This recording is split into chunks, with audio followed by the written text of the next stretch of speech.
রমাদান মোবারকের শুভেচ্ছা জানাচ্ছি এবং আশা করছি যে আমরা সকলেই রমাদানের প্রথম 10টি দিন খুব ভালোভাবেই কাটাতে পেরেছি আলহামদুলিল্লাহ। শুরুতেই মহান আল্লাহ রাব্বুল ইজ্জাত ওয়াল জালালের দরবারে আমরা শুকরিয়া জ্ঞাপন করছি যে আল্লাহ তাআলা আজকে এরকম চমৎকার পরিবেশে আমাদেরকে ইফতারের পূর্বক্ষণে রমাদান রিলেটেড কিছু কথা শুনবার জন্য একত্রিত হওয়ার তৌফিক এনায়েত করেছে। আমরা সকলে কালিমাতুশ শুকর করে নিচ্ছি আলহামদুলিল্লাহ। আসলে আজকের এই প্রোগ্রামে আমার অনেক শ্রদ্ধাভাজন স্যাররা উপস্থিত আছেন। এখানে আমার মাস্টার্স এবং পিএইচডি সুপারভাইজার ডক্টর নূর মোহাম্মদ ওসমানী স্যার সহ ইউসুফ স্যার সহ প্রামাণিক স্যার সহ আরও অনেক স্যাররা আছেন। আসলে স্যারদের মধ্যে থেকেই যদি কেউ আলোচনাটা করতেন বেশি ভালো হতো। তারপরেও স্যাররা যেহেতু বলেছেন সেই হিসাবে কিছু কথা আপনাদের সাথে শেয়ার করার চেষ্টা করবো ইনশাআল্লাহ। আপনারা হয়তো ইতিমধ্যে জেনেছেন যে আজকের একটা টপিক দেওয়া হয়েছে যে what if this is the last Ramadan in your life. হতে পারে যে এটা আমাদের জীবনের শেষ রমাদান, যদি এমনটা হয় তাহলে কেমন হবে। এই রিমাইন্ডারগুলো আসলে আমাদের নেওয়া উচিত, সুযোগগুলো কাজে লাগানো উচিত।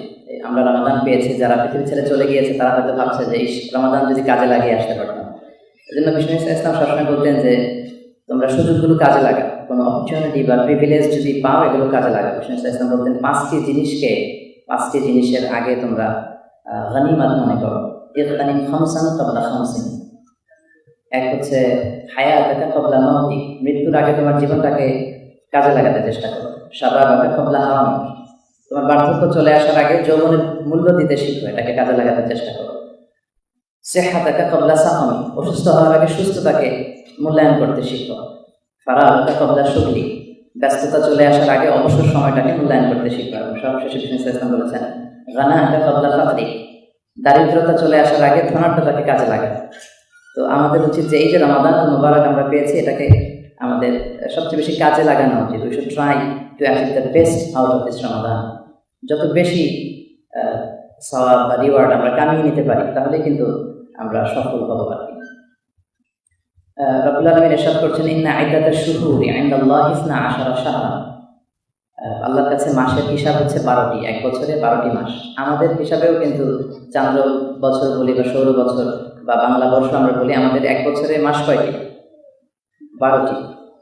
তো এই 12টি মাসের মধ্যে সবচেয়ে শ্রেষ্ঠতম মাস হচ্ছে রমাদান আল মুবারক, যে মাসটি আমরা এখন কাটাচ্ছি। এটা সবচেয়ে শ্রেষ্ঠ মাস, এটাকে বলা হয় সাইয়্যিদুশ শুহুর, leader of the all months, সব মাসের নেতা।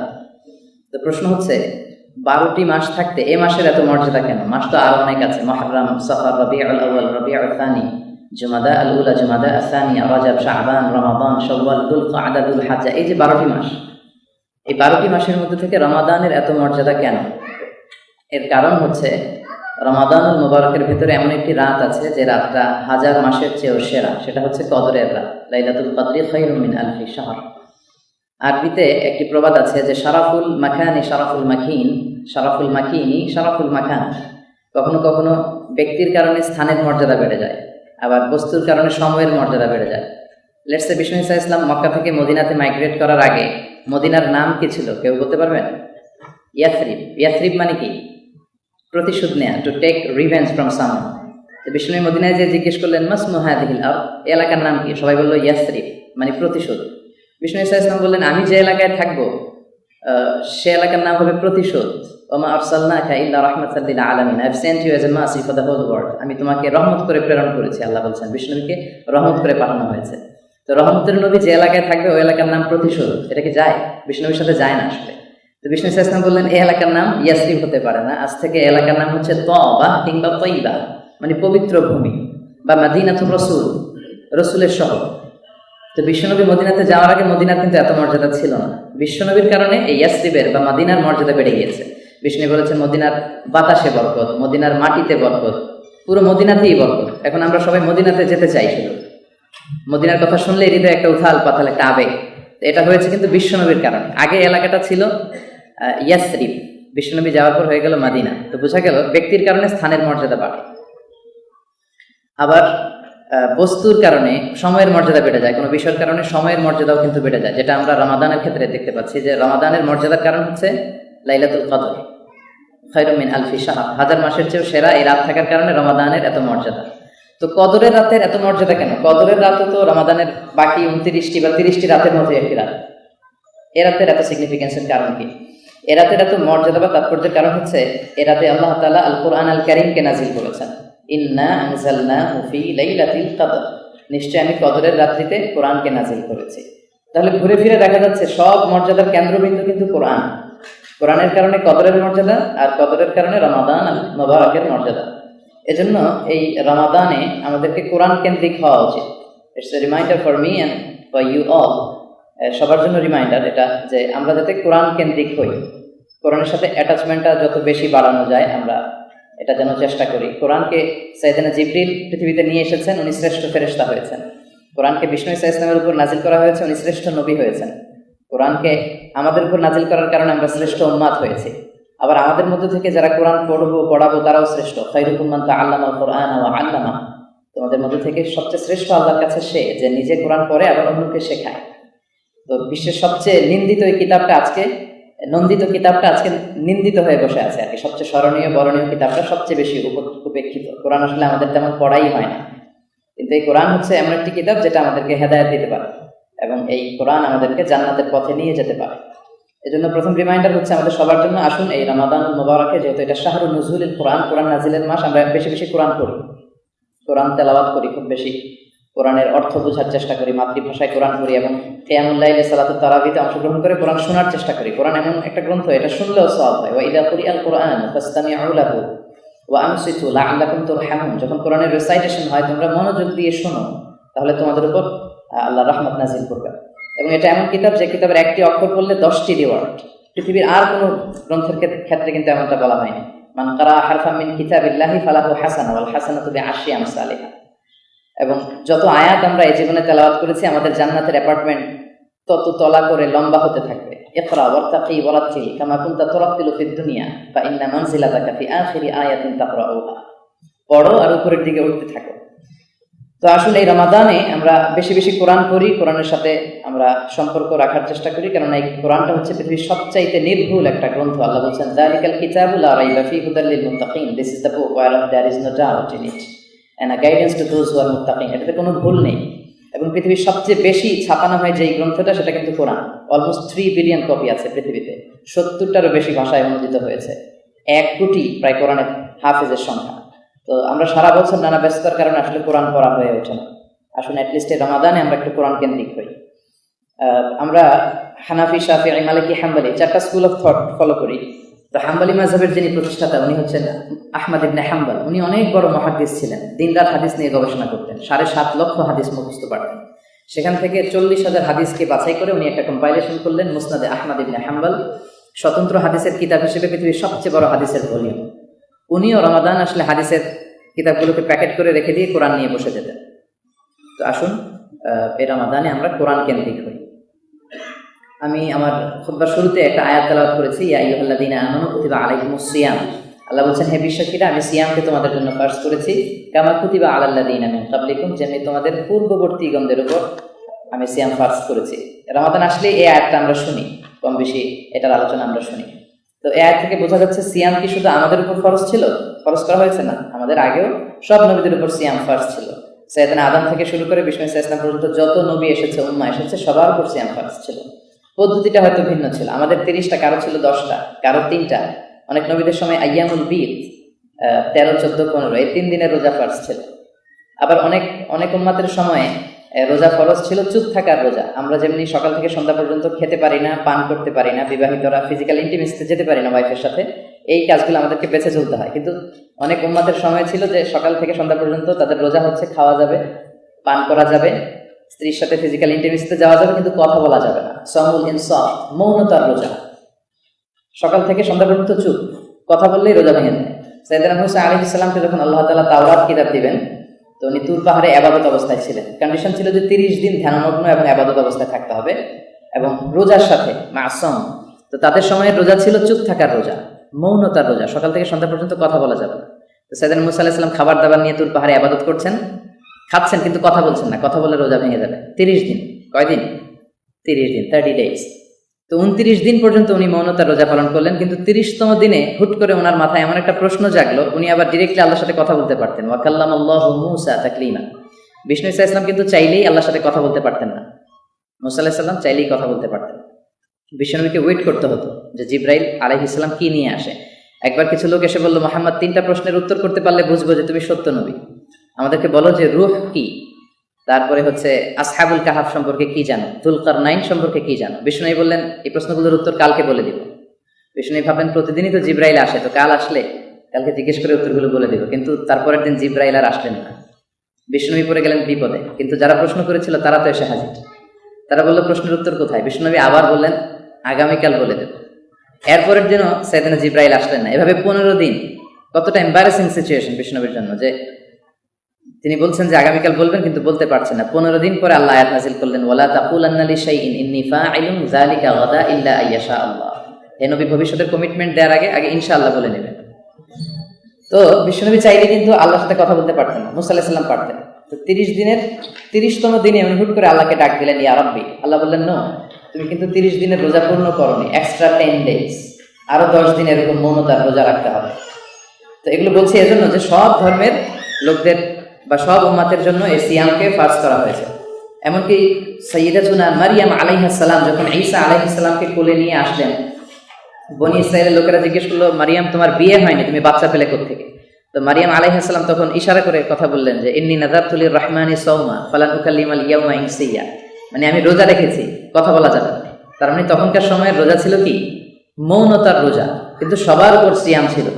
আপনি খেয়াল করলে দেখবেন যে হিন্দুরাও রোজা রাখে, তারা উপবাস বলে। খ্রিস্টানরাও কিন্তু রোজা রাখে, ওরা বলে ফাস্টিং। ইভেন এখন তো আন্দোলনের একটা নতুন ভাষা হয়েছে রোজা, তারা এটাকে অনশন বলে, অনশন ধর্ম বলে, যে মেনে নেওয়ার আগ পর্যন্ত আমরা কিছু খাবো না।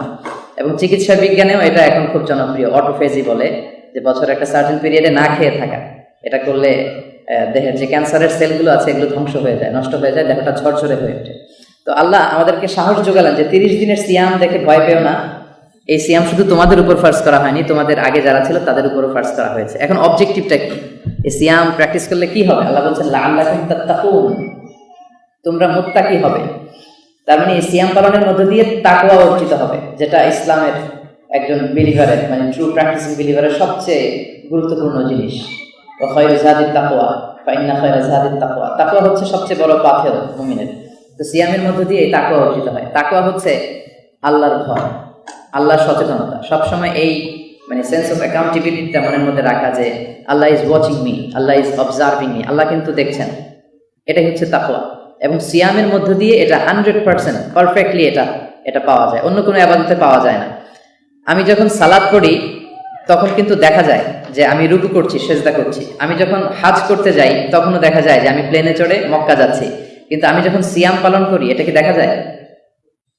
এটা কি দেখা যায়? সিয়ামটা দেখা যায়। আমি আজকে রোজাদার নাকি রোজা রাখিনি এটা আমার চেহারা থেকে বোঝার কোনো উপায় আছে? হয়তো আমি বাসায় খেয়ে এসেছি, এখানে সবার সামনে রোজাদার। তার মানে সিয়াম এমন একটা ইবাদত যেটার মধ্যে দিয়ে আসলে তাকওয়া অর্জিত হয়। কেউ দেখছে না কিন্তু আল্লাহ দেখে, এই সেন্সটা গ্রো করে আর কি। দরজা বন্ধ করে, লাইট অফ করে, ঘরের ভেতরে আমি পাপ করলাম, কেউ দেখলো না, কিন্তু দেখলো কে?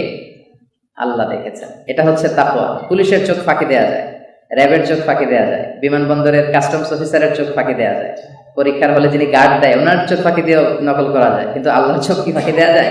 এটাই হচ্ছে তাকওয়া।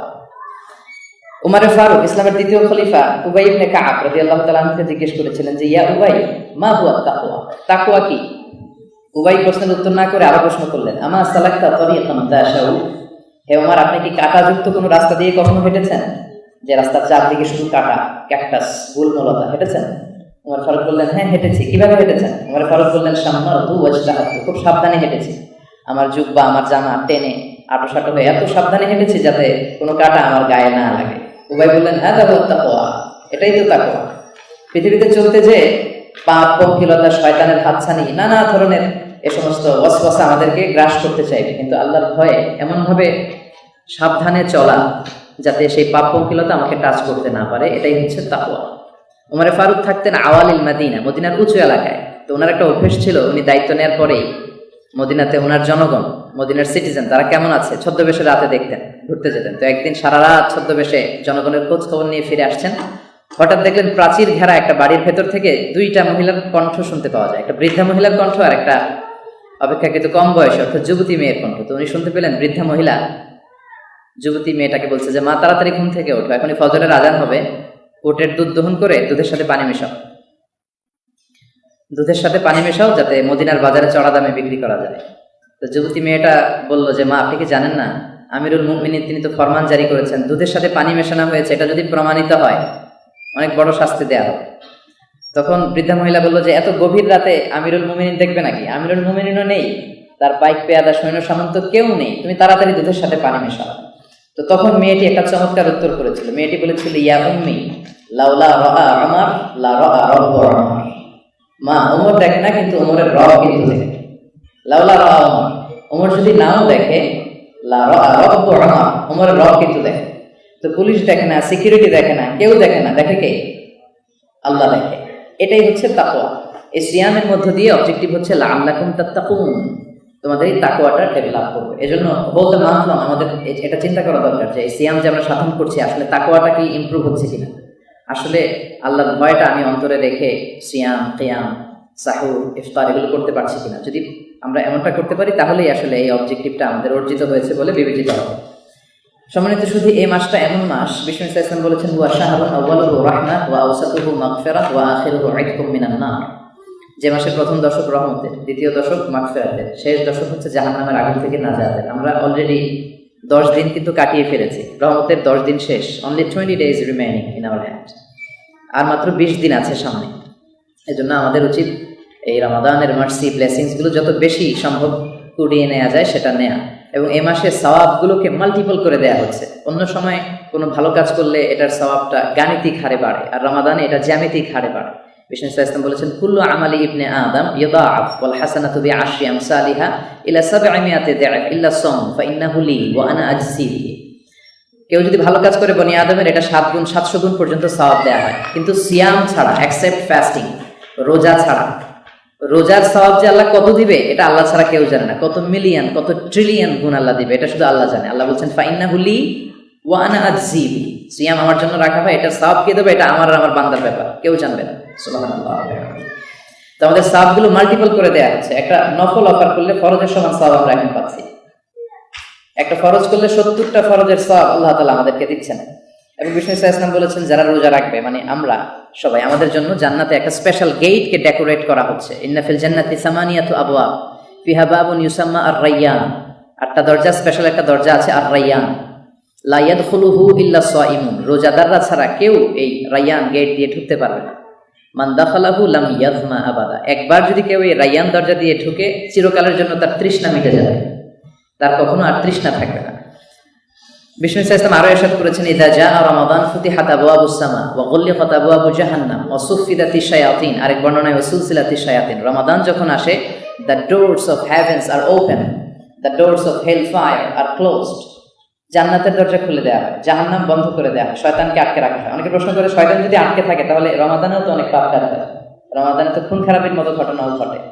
আসলে শয়তান 2 ধরনের, মিনাল জিন্নাতি ওয়ান নাস, জিন শয়তান, মানব শয়তান। জিন শয়তানকে আল্লাহ আটকে রাখে, মানব শয়তানকে কিন্তু আল্লাহ আটকে রাখে না। আবার সারা বছর পাপ কাজ করার কারণে ওইটার একটা ইম্প্যাক্ট কিন্তু থেকে যায়। আমরা অনেক সময় এরকম বলি যে ফ্যান যখন একেবারে হাই স্পিডে ঘুরছে তখন চট করে সুইচটা অফ করে দিলেই কিন্তু চট করে ফ্যানটা বন্ধ হয়ে যায় না। ফ্যানটা বন্ধ হতে একটু সময় লাগে, 1 মিনিট 2 মিনিট পর আস্তে আস্তে স্লো ডাউন হয়।